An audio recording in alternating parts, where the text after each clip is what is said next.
আসসালামু আলাইকুম। সবাইকে প্রীতি ও শুভেচ্ছা জানিয়ে আমন্ত্রণ জানাচ্ছি আজকের সুস্থ থাকুন অনুষ্ঠান দেখার জন্য। আর আমি ডাক্তার রুবেল সাজিদ আপনাদের সঙ্গে আছি সারাটা প্রোগ্রাম জুড়ে। আপনারা জানেন আমাদের অনুষ্ঠান স্কাই 782-তে আয়ন টিভি থেকে সম্প্রচারিত হচ্ছে। যে যেখান থেকেই পৃথিবীর এই অনুষ্ঠান দেখছেন তাদের সবাইকে আমাদের টিভির পক্ষ থেকে শুভেচ্ছা। এবং আপনারা আরও একটা জিনিস জানেন যে এই অনুষ্ঠানের মাধ্যমে আমরা চাই যে আপনাদের যে কোনো স্বাস্থ্যগত প্রবলেমগুলোকে সহজভাবে আপনাদেরকে যাতে আমরা বুঝিয়ে দিতে পারি সেই ব্যবস্থাটা করা। কারণ আমরা জানি যে যারা বাংলাদেশের বাইরে থাকেন বা বাংলাদেশের বাইরে আছেন অনেকেই হয়তো বা ধরুন যদি ইংল্যান্ডে হয় তাহলে তার জিপির কাছে গেলে বা একটা হসপিটালে গেলে বা কোনো কিছু করলে ডাক্তার অনেক কিছু বুঝিয়ে দেয়, ঠিক আছে, সেখানে হয়তো বা ট্রান্সলেটরও থাকে, তারপরেও নিজের মতো করে বুঝতে অনেক কিছু হেরফের হয় যেটা আপনারা হয়তোবা নিজের অজান্তে বুঝতে পারেন না বা একটা মিস ইউজ হয়ে যায়। তো সেক্ষেত্রে আমরা চাই যে কোনো রোগ সম্পর্কে আপনাদেরকে একটা সাধারণ জ্ঞান দিতে, সাধারণ ধারণা দিতে, সাথে সাথে হচ্ছে যে কোনো কিছু যদি টার্ম বা কোনো কিছু মেডিকেল টার্ম আপনাদের যদি বুঝতে অসুবিধা হয়ে থাকে তাহলে সেগুলো নিয়ে আরেকটা আলোচনা করতে এবং এগুলোর জন্য আমাদের নর্মালি আমাদের লাইফে আমাদের কি কি করণীয় সেগুলো নিয়ে একটু আমরা কথা বলি। আর আমি সবসময় বলি যে prevention is better then cure. সুতরাং আপনি রুগী হয়ে ডাক্তারের কাছে যাওয়ার আগে আপনি যদি প্রিভেন্টিভ মেজারটা নিয়ে নেন তাহলে পরে আপনাকে কি করতে হবে, আপনি তাহলে কী হবে আপনার তাহলে একটা রোগ থেকে আপনি আগেই সতর্ক থেকে গেলে রোগটা আপনার হলো না, যেটা আপনাকে আরও দীর্ঘায়ু করতে পারে বা আপনাকে আরও সুস্থ থাকতে সহায়তা করতে পারে। যাই হোক, আপনারা মনে হয় আজকের মূল বিষয়টি মনে হয় দেখেছেন আজকের অনুষ্ঠানে। আমি গতদিন আসলে এটা শুরু করেছি যে গতদিন আমি শুরু করেছি এই সিরিয়ালটা হচ্ছে ধূমপান ছাড়ার বিষয়। তো গতদিন আমি অনেকগুলো কথা বলেছি, যেহেতু ধূমপান নিয়ে আমাদেরকে অনেক প্রশ্ন থাকে যে অনেকে বলে ধূমপান ছাড়তে চায়, আসলে কি করব, ধূমপানটা একটা মানে হ্যাবিটটা এমন হয়ে গেছে যে ধূমপান ছাড়া থাকা যায় না। এমনও অনেকে আছে যে যারা রোজা রাখে না, একটু দিন বড় হয়ে যায়, রোজা রাখে না কারণ সিগারেট খাইতে পারে না তাই। তো এরকম এগুলো জিনিস আসলে মানে এমনভাবে এটা আমাদের নার্ভাস সিস্টেমের সঙ্গে যুক্ত হয়ে গেছে এই ধূমপানটা বা নিকোটিনটা আমি বলবো। তো তাতে হয় কি যে আমরা এটা না হলে পরে আমরা এরকমও ভাবি নিজেদেরকে মাঝে মাঝে যে আমার যেন মাথা ঠিক খুলছে না, আমার শরীর ঠিক কাজ করছে না, আমার ব্রেন ঠিক মতো কাজ করছে না। এটা একটা আমরা হ্যাবিটের মধ্যে কিন্তু আমরা পড়ে যাই, যে কারণে কিন্তু আমরা বলি যে যেগুলো জিনিস আপনাকে ডিপেন্ডেন্ট করে তুলে সেই জিনিসগুলো কিন্তু মানুষের জন্য ভালো না। ধরুন যে শুধু যে সিগারেটের কথা বলবো তা না, আরও অনেক কিছু আছে, ওষুধও আছে অনেক, যেগুলো ওষুধ খাওয়ার উপরে রুগীরা ডিপেন্ডেন্ট হয়ে যায়, সেই ওষুধ না খেলে তার ভালো লাগে না বা ঘুমায় না। এগুলো আমরা কি বলি, তারপর আরও কি বলবো যে ড্রাগস আছে অনেক আরও, যেগুলো মানুষ খায় একটু ভালো লাগার জন্য বা ক্ষণিকের ভালো লাগার জন্য বা কোনো কিছু। তো এগুলো আসলে প্রত্যেকটাই হচ্ছে কি আমরা আমাদের এক সময় বদ অভ্যাসে পরিবর্তন নিয়ে নেয়, বা আমি বলবো যে এমনভাবে এটার অভ্যাসটা তৈরি হয় যে আমরা এইটা ছাড়া নিজেকে চিন্তা করতে পারি না, নিজের অজান্তেই আমরা এই জিনিসগুলোকে করে ফেলি, বা এগুলো না হলে আমার কাছে মনে হয় যে আমি ঠিক টিকতে পারছি না বা কোনো কিছু করতে পারছি না। যাই হোক, আর বেশি কথা বাড়াই না।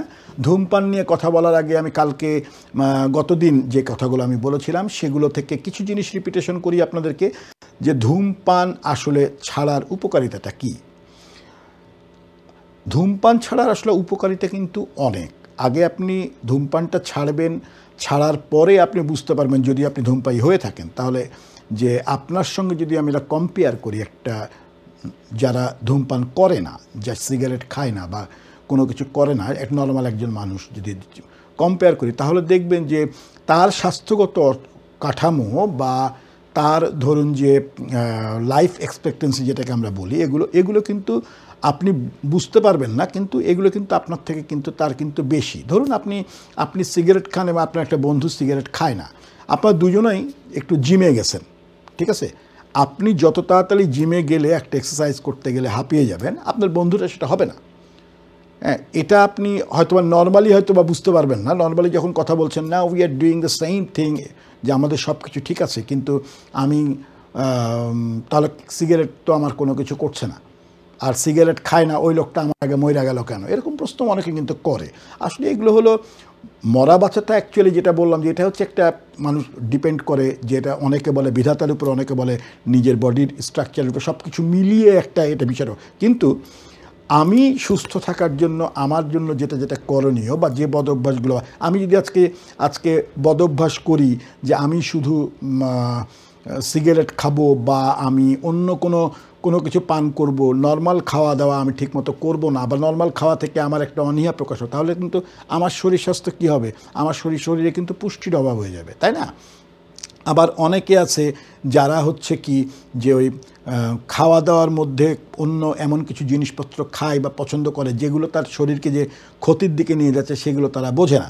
তো মেন বিষয়টা হচ্ছে যে একটা জিনিসের, যে জিনিসটা আপনার শরীরের জন্য ক্ষতিকারক আপনি জানছেন, সেটাকে কিভাবে আপনার ছেড়ে থাকার ব্যবস্থা করা যায়, কিভাবে আপনি এটা থেকে মুক্ত হবেন।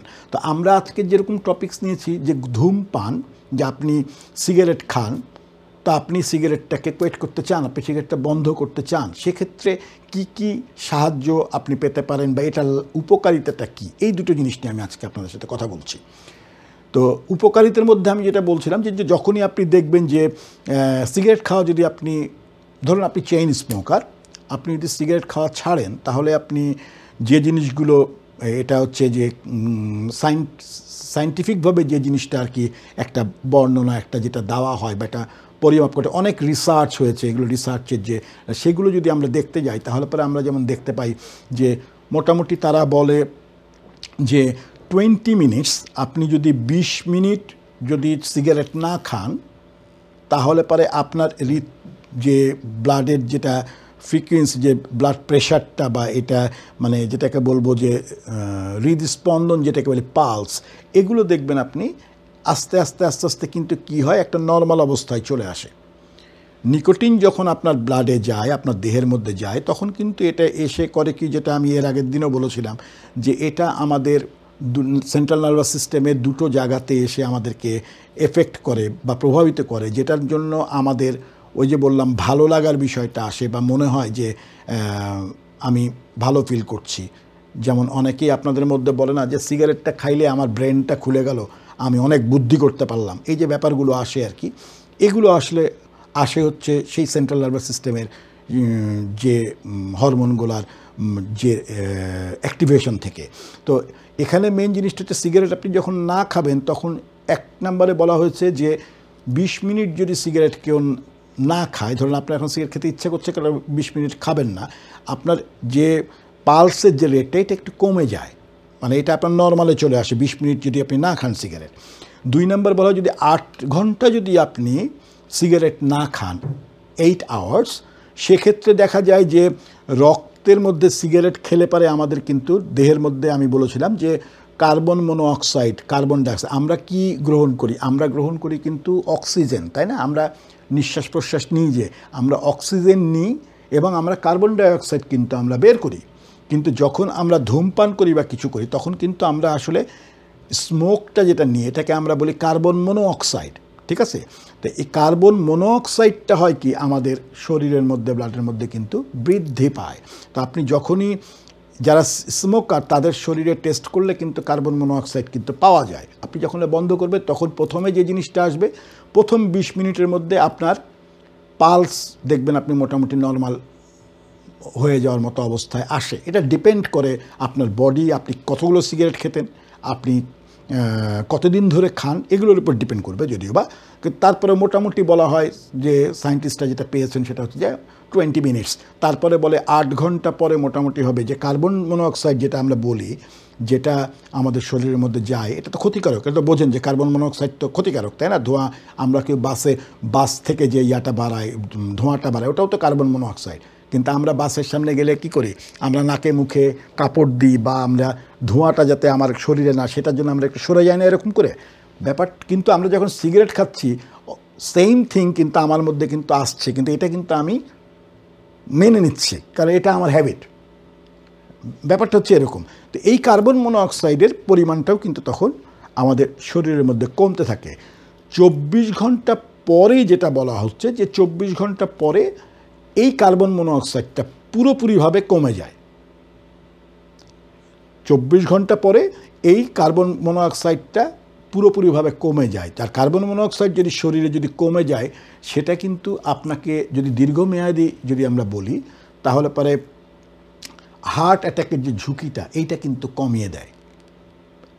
মানে শুধু কমিয়ে দেয় না, অনেক কমে যায়, এ কথা কিন্তু বিজ্ঞানীরা বলেন।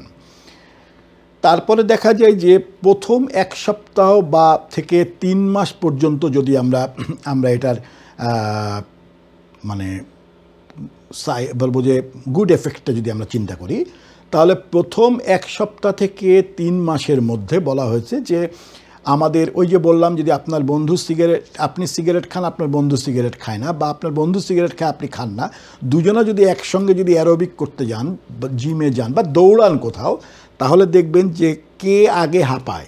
যিনি সিগারেট খান তিনি কিন্তু তাড়াতাড়ি হাঁপিয়ে যাবেন। তো এই যে কন্ডিশনটা শরীরের, এইটার ইমপ্রুভটা কিন্তু আপনি দেখতে পাবেন ওই যে বললাম যে 2 সপ্তাহ থেকে 3 মাসের মধ্যে আপনি এটার ইমপ্রুভমেন্ট দেখতে পাবেন। যদি আপনি স্মোকার হয়ে যদি আপনি জিম করেন, তাহলে দেখবেন যে আপনি হয়তোবা যে গতিতে দৌড়ালে বা যে গতিতে আপনি এক্সারসাইজ করলে টায়ার্ড হতে আপনার যত সময় লাগতো, আপনি সেই সময়টা আপনার কিন্তু এটা কিন্তু একবারে বৃদ্ধি পাবেন। যেটা এখন আপনি হয়তোবা টায়ার্ড হচ্ছেন 10 মিনিট পরে, সেখানে দেখা গেল যে আপনি একসঙ্গে 20 মিনিট করে ফেলে টায়ার্ড, তা কিন্তু না, আস্তে আস্তে বাড়বে। 10 মিনিটের জায়গায় হয়তো এটা 12 মিনিট হবে, 15 মিনিট হবে, 20 মিনিট হবে। তো এই যে আপনার, তার মানে আপনার কি হচ্ছে, আপনার শরীরের কন্ডিশনটা বাড়ছে। আর এই কন্ডিশনটা বাড়া মানে কি, স্মোকারের প্রথম ক্ষতিটা কিসে হয়? স্মোকারের প্রথম ক্ষতিটা হচ্ছে তার লাংসে, ফুসফুসে, তাই না? এবং এই ফুসফুসে প্রথম ক্ষতিটা, এই ফুসফুসটা আস্তে আস্তে আস্তে আস্তে আস্তে কিন্তু কী হবে, আপনার এই যে শ্বাস প্রশ্বাসের যে বিষয়টা আর কি, যে আমাদের অক্সিজেনটা নিই, তারপরে সেখানে এক্সচেঞ্জ হয়, কার্বন মনোঅক্সাইডটা বের করি, তো এর মধ্যে এটা রক্তে কিছু যায়, যে মেকানিজমগুলো ভেতরে আছে, এগুলো জানার দরকার নাই আপনাদের। কিন্তু মেন জিনিসটা হচ্ছে যে এই যে কন্ডিশনটা আপনারা কি, এটা কিন্তু আপনার বৃদ্ধি পাবে। আপনি হাঁপানি রুগী থেকে হওয়া থেকে বাঁচবেন, আপনার অ্যাজমা হওয়া থেকে বাঁচবেন। কারণ আপনারা জানেন যে হাঁচি কাশির অনেক একটা ব্যাপার থাকে। আর আমি এর আগে আর একটা জিনিস যেটা বলেছিলাম, যে এটার থেকে সবথেকে বড় এফেক্ট হবে হচ্ছে আপনার এনভায়রনমেন্ট। হয়তোবা আপনাকে অনেকেই অনেক কিছু বলে না আপনার সিগারেট খাওয়া নিয়ে, কিন্তু অনেকে কিন্তু মনে মনে বিরক্ত হয়। তারা দেখবেন একটা ফ্রি ফিল করবে আপনি সিগারেট খাওয়া ছেড়ে দিলে পারে। কারণ সিগারেট যারা খায় তারা কিন্তু এই সিগারেটের যে গন্ধটা তার শরীরে থাকে বা মুখে থাকে বা হাতে থাকে, এইটা কিন্তু সে নিজে পায় না, কিন্তু আশেপাশে যারা সিগারেট খায় না তারা কিন্তু পায়। তো তাতে জিনিসটা হয় কি, তারা অনেকে হয়তো বা এটা বিরক্ত বোধ করে, অনেকে হয়তো বা এটাকে ভালোভাবে নেয় না। সেক্ষেত্রে আপনি যদি, আপনাকে তারা দেখবেন যে আপনি সিগারেটটা না খেলে, এগুলো না থাকলে তারা কিন্তু ইজি ফিল করবে। তারপরে ধরুন যে বাড়িতে যদি বলেন, আপনি বাসাতে যদি ছোট বাচ্চা থেকে থাকে, তাহলে পরে বাচ্চাদের ক্ষেত্রে যেটা দেখা যায় যে বাচ্চারা প্যাসিভ স্মোকার হয়ে যায়।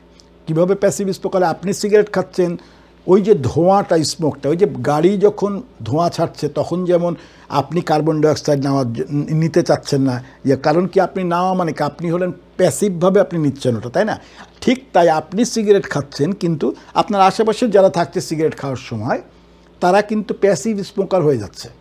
যে জন্য বলা হয় যে স্মোকিং, প্রেগনেন্সির সময় স্মোকিং করা নিষেধ করা বলা হয়, বাচ্চাদের সামনে স্মোকিংয়ের কথা নিষেধ করা হয়। কারণ এগুলো যেহেতু সেল ড্যামেজ করে, সুতরাং এগুলো বাচ্চাদের জন্য ভালো না, বা শরীরের গঠনটা সুন্দর হওয়ার জন্য, এটার জন্য কিন্তু এটা ভালো না। এগুলো অনেক রিসার্চ আছে, সেটা পরের বিষয়। কিন্তু মূল জিনিসটা আপনারা বুঝতে পারছেন কিনা, যে আপনি সিগারেট খাচ্ছেন, কিন্তু পরোক্ষভাবে আপনি কিন্তু আপনার আশেপাশের মানুষগুলোকে বিরক্তও করছেন এবং তাদের ক্ষতিও কিন্তু করছেন, হয়তো বা আপনার অজান্তেই করছেন।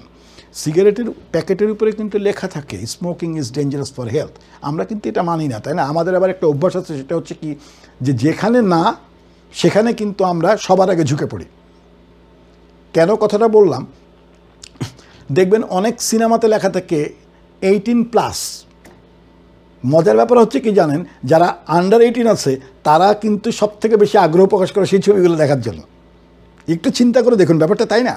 যে যখনই 18+ কোনো সিনেমাতে লেখা, তখন কিন্তু আপনি, আমি বা একটা অ্যাডাল্ট পারসন ওইটা ছবিটাকে হয়তো নর্মাল হিসেবে দেখছে, কিন্তু যারা আন্ডার 18 আছে তারা কিন্তু বেশি উৎসাহ ফিল করে যে কেন আমি এখানে, কারণ আমাদের চিরাচরিত একটা অভ্যাস এটা যে যেটা আমাদেরকে না করা হবে সেটার প্রতি আমাদের একটা ঝোঁক থেকে যায়, ঠিক না?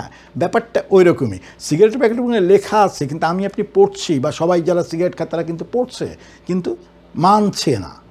তো এই বিষয়গুলো আমাদেরকে আসলে খেয়াল করতে হবে। স্বাস্থ্যগত বিষয়ে যদি আজকে যেটা বললাম যে প্রিভেন্টিভ মেডিসিনের ক্ষেত্রে যেটা বলা হয় সেটা হচ্ছে আপনি নিজেকে আগে থেকে যদি প্রিভেনশন করে যদি সুস্থ থাকেন তাহলে পরে আপনার তো ডাক্তারের কাছে যাওয়ার দরকার নাই, আপনার অসুখ বিসুখ তো হবে না, বা আপনার অসুখ বিসুখ যতটুকু হওয়া দরকার ততটুকু হবে না।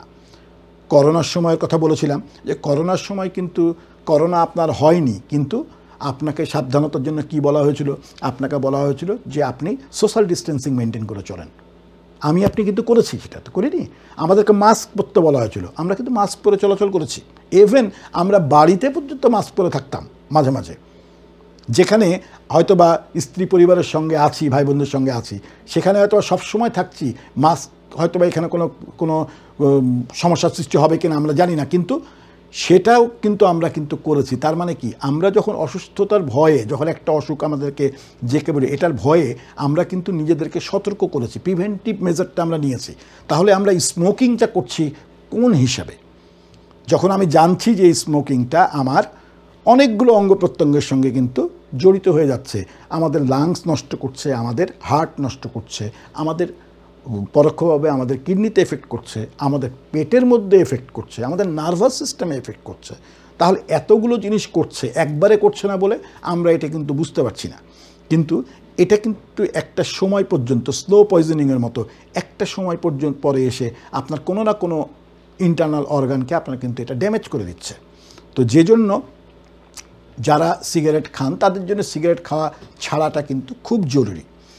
আর 1 বছরের যদি আমরা একটা মেজারমেন্ট দেখি যে আপনি আজকে সিগারেট খাওয়া ছাড়লেন, তাহলে 1 বছর পরের যদি সুফলতার কথা যদি আমরা বলি তাহলে পরে এভাবে বলা হয় যে কম্পেয়ার টু যে সিগারেট খাচ্ছে রেগুলার, তার সঙ্গে আপনি আজকে সিগারেট খাওয়া বন্ধ করে দিলে, আমি নর্মাল মানুষ বলছি না, মানে যারা সিগারেট খায় না তাদের কথা বলছি না, যে আপনি সিগারেট খান, আপনি ছেড়েছেন, আপনার বন্ধু সিগারেট খায় কিন্তু ছাড়েনি, তো এরকম রিসার্চে দেখা গেছে যে 1 বছরের টাইমটা যদি আমরা চিন্তা করি তাহলে আমরা এখানে দেখতে পাই যে হার্টের অসুখের ব্যাপারে যদি আমরা দেখি তাহলে এই দুইজনের মধ্যে আপনি অ্যাটলিস্ট সেফ সাইডে থাকবেন যদি সিগারেট খাওয়া ছেড়ে থাকেন, যে আপনার হার্টের অসুখ হবে না, বা হবে না বলবো না, মানে আপনি রিস্ক ফ্যাক্টরে থাকবেন না।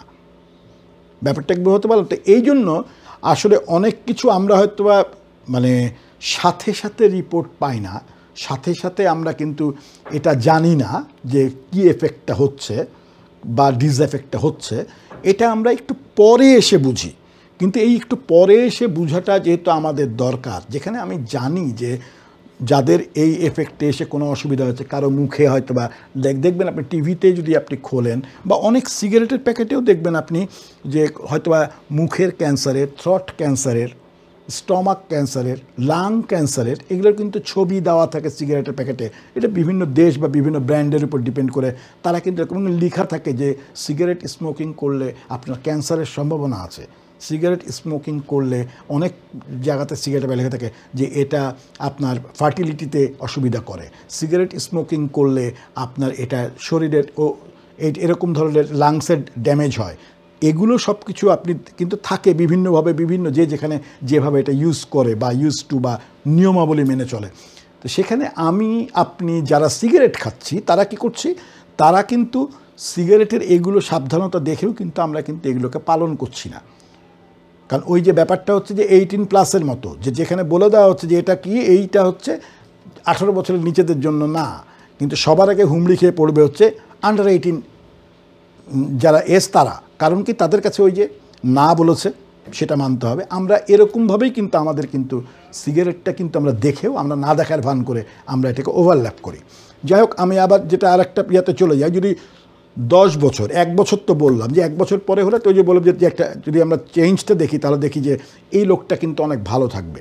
আর যদি 10 ইয়ার্সের কথা যদি আমরা বলি তাহলে দেখা যায় যে 10 বছর পরে কথা চিন্তা করলে পরে আমরা যেটা বুঝি সেটা হচ্ছে যে আপনার শরীর স্বাস্থ্যের অবস্থা, আপনার চাল চলন, গঠন, ধরুন আপনার বয়স যদি যদি যদি 50 আপ হয়ে থাকে বা 60 আপ হয়ে থাকে, আপনি দেখবেন যে আপনার 50 আপ বা 55 আপ যে কোনো বন্ধুবান্ধবরা দেখবেন অনেকে বলবে আমার পায়ের গোড়া ব্যথা করে, বা তার নিঃশ্বাসের অসুবিধা হয়, বা তার অনেক রকমের অসুবিধা, তার উপসর্গের কথা বলে যে এবং কেয়ার করে আরে ধুর এগুলা বয়সের জন্য হচ্ছে। তাও সে স্বীকার করবে না যে যদি আমি সিগারেটটা না খাই বা না খেতাম তাহলে এই জিনিসগুলো থেকে আমি হয়তো বা মুক্ত হতে পারতাম। সেখানে আপনি দেখবেন যে আপনি হয়তো বা তার থেকে বেটার পজিশনে আছেন, বেটার কন্ডিশনে আপনার হেলথটা আছে। এখন মেন যে বিষয়টা আসে সেটা হচ্ছে যে সিগারেটটা আমাদেরকে ছাড়তে হবে, এটা হচ্ছে বড় কথা। সিগারেট স্মোকিং ছাড়লে আমার কি উপকার হবে এটা আসলে আমাদেরকে কাউকে বলে বুঝাতে হয় না, এটা আমরা সবাই কিন্তু জানি। কিন্তু সিগারেটটা ছাড়বো কী করে এই জিনিসটা কিন্তু আমরা অনেকে বুঝে পাই না। কারণ সিগারেট ছাড়াটা বাস্তবিকে একটু দেখা গেছে যে সিগারেট স্মোকিংটা ছাড়াটা বা তামাক ছাড়াটা কিন্তু খুব একটা সহজ যে তা কিন্তু না। তো সেখানে আমি যেমন বলেছিলাম আপনাদেরকে যে সিগারেট ছাড়ার জন্য প্রথম দরকার হচ্ছে আপনার মনোবল, যে আপনি প্রথমে আপনি অ্যাডামেন্ট হবেন যে আমি সিগারেট খাওয়া ছাড়বো। প্রথম আপনাকে বলতে হবে যে আমি সিগারেট খাই, এটা আপনি মনে মনে ঠিক করতে হবে। আপনার দরকার নাই যে এখনই ছাড়বেন, যদি পারেন তো ভালো, কিন্তু এখনই ছেড়ে দেবো এটা করার দরকার নাই। আপনাকে কি করতে হবে, একটা টাইম ফিক্স করতে, এই দিন আমি সিগারেটটা ছাড়বো। তারপরে আপনি সিগারেটের ফ্রিকোয়েন্সিটা কমায় দেন। আপনি যদি ধরে নিলাম যে আপনি ভালো সিগারেট খান, মানে ধরুন 20টা 20, একটা প্যাকেটে 20টা থাকে তাই না, সে 20টা সিগারেট আপনি খান প্রত্যেক দিন, তার মানে হিসাব করতে গেলে প্রতি ঘন্টায় আপনি 2টো করে সিগারেট খান, প্রায় 1.5টা করে সিগারেট খান প্রায়, তাই না? তো আপনি সিগারেটের ঘন্টায় সিগারেট খাওয়ার পরিমাণটা কমিয়ে দেবেন। কিভাবে? আপনি হয়তো বা একটু টাইম মেনটেন করে এই 20টাকে আপনি যখন চিন্তা করবেন আপনি এটাকে 15টা করে ফেলবেন, 15টাকে 2 দিন বা 1 দিন পরে 10টা করে ফেলবেন, তারপরে আপনি এটাকে কমিয়ে 8টা করে ফেলবেন। আপনাকে একবারে করার দরকার নাই, তারপরে করে ফেলবেন 5টা। তারপরে আপনি কি এটা এইভাবে করে মানুষকে মোটিভেট করার কথা বলা হয়। মোটিভেট করলে এইভাবে মানুষকে মোটিভেটেড করে, এবং এতে আপনি দেখবেন সাপোর্ট পাবেন আপনার সিগারেট খাওয়ার জন্য। হয়তো আপনার পরিবারের কাছ থেকে সাপোর্ট পাবেন। আপনি দেখবেন যে সিগারেট খাওয়া, ওই যে বললাম ছাড়ার পরে যখন আপনার ওই নার্ভাস সিস্টেমে যখন নিকোটিন পায় না, তখন কিন্তু সেটা আপনাকে অস্থির করে তোলে, মানুষকে অস্থির করে তোলে। তখন হয় কি মানুষ আবার সিগারেট খাওয়া ধরে। তো এই যে অস্থিরতা মানুষের মধ্যে আসে, যেটা নার্ভাস সিস্টেম থেকে আপনার আসে শরীরের মধ্যে, এইটা কিন্তু কি হবে, আপনাকে কমানোর জন্য আপনার কিন্তু মানসিক শক্তিটা যেমন একটা দরকার, সাথে সাপোর্টিভ জিনিসটা কিন্তু আপনার দরকার পড়তে পারে। যেরকম ধরুন হয়তো বা আপনাকে এটার জন্য আপনি হয়তো দেখা গেলো যে পারছেন না, আপনি সিগারেটটা নিয়ে বাইরে যেতে লেগেছেন, তখন হয়তো দেখা গেলো আপনার পরিবারে আপনার ভাই, আপনার বোন বা আপনার স্ত্রী বা আপনার সন্তান কেউ একজন বলছে, এই তুমি না সিগারেট খাওয়া ছেড়ে দিয়েছো, তুমি আবার কেন যাচ্ছ? তো আপনি বললেন যে না, খুব ইচ্ছা করছে সিগারেটটাকে, আসলে শরীরটা কেমন লাগতেছে। তখন হয়তো বা সে আপনাকে অন্য কোনোভাবে মোটিভেট করতে পারে।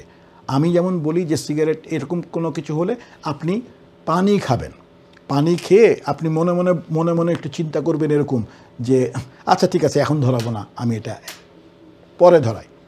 আপনি দেখবেন একটু পরে কিন্তু ওই নেশাটা আপনার চলে গেছে, নেশা যেটা বলি আর কি আমরা, তো এই নেশাটা কিন্তু আপনার কিন্তু চলে গেছে। আবার হয়তো বা 2 ঘন্টা পরে বা 1 ঘন্টা পরে আপনার আবার নেশা চাপতে পারে।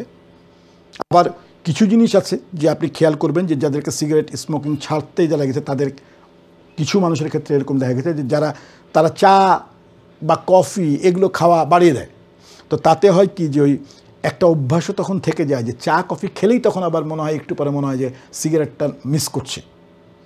তো যার ফলে এই চা কফি খেলে পারে বা যেগুলো খেলে আপনার মনে হয় যে আপনার সিগারেটের প্রতি মানে সিগারেট খাওয়ার প্রবণতাটা আপনার বাড়ছে এরকম মনে হয়, সেই জিনিসটা আপনাকে অ্যাভয়েড করতে হবে। যদি মনে করেন যে কফি খেলে আপনার সিগারেট খাওয়ার ইচ্ছাটা বেশি জাগ্রত হয়, আপনাকে কফিটা খাওয়া বন্ধ করতে হবে। আপনি কফি খাওয়া বন্ধ করে চা খান, ঠিক আছে ব্যাপারটা? আপনাকে এইভাবে আপনাকে কিন্তু নিজেকে মোটিভেট করতে হবে। এটা জাস্ট টাইম, বলে না যে আপনি 3 দিন সিগারেট খাওয়া বন্ধ করবেন, তারপরে দেখবেন আপনার সিগারেট খাওয়ার ইচ্ছা এমনিতে আস্তে আস্তে কমে যাবে। তারপরে বলা হয় 3 মাস বা 30 দিন, তার মানে 1 মাস। তারপরে বলা হয় হচ্ছে কি 3 মাস। আমাদের একটা কলার আছে, আমি একটা কলারের সাথে কথা বলে নিই। আসসালামু আলাইকুম কলার, কে বলছেন, কোত্থেকে বলছেন? ভাই আসসালামু আলাইকুম। ভালো আছেন তো? জি আছি আলহামদুলিল্লাহ। কেমন আছেন আপনি? আমি ভালো আছি, আপনি ভালো তো? জি, আপনার নাম বলবেন? নামটা আর বলি আর কি হবে, প্রশ্নটা করি। প্রশ্ন না, এটাই আপনার আপনার যে সুস্থ থাকুন প্রোগ্রামটা আমি দেখি, আমার খুব ভালো লাগে। জি তো 2 সপ্তাহ আগে একটা প্রোগ্রাম আমি দেখছিলাম, তো ডাক্তার সাহেব বলছিল যে যে সকালে নাস্তা খুব ফিটফাট হইতো, দুপুরের খাওয়া ফিটফাট হইতো, কিন্তু রাত্রের যে খাওয়াটা এইটা খুব দুর্বল হইতো, মানে গরিবল লাগানো হইতো আর কি। ওই সিলিটি বাসে মাছিলিরা দুর্বল, বা বুঝছি আপনার কথা আমি। হ্যাঁ, তাই তারপর? ওই জন্য ডাক্তার যে গরিবল খাইতা আর কি, মানে এবারে অল্প খাইতা। জি জি জি। আমার আমি একটা জিনিস বুঝতেও চাই আর, যে আমরা তো ধরিলাও বাইরে কাজে যাই সকালে বাড়াইয়া, আর ধরিলা রাত্রে 8টা 9টা হয়। হুম, যে আমরা তো আর দিনে আর 5 ফিট করে খাইতাম পারি না। তো এই রাত্রে যখন আসি তখন এই গরিবের লাগান খাইবো না 5 ফিট করে খাইবো?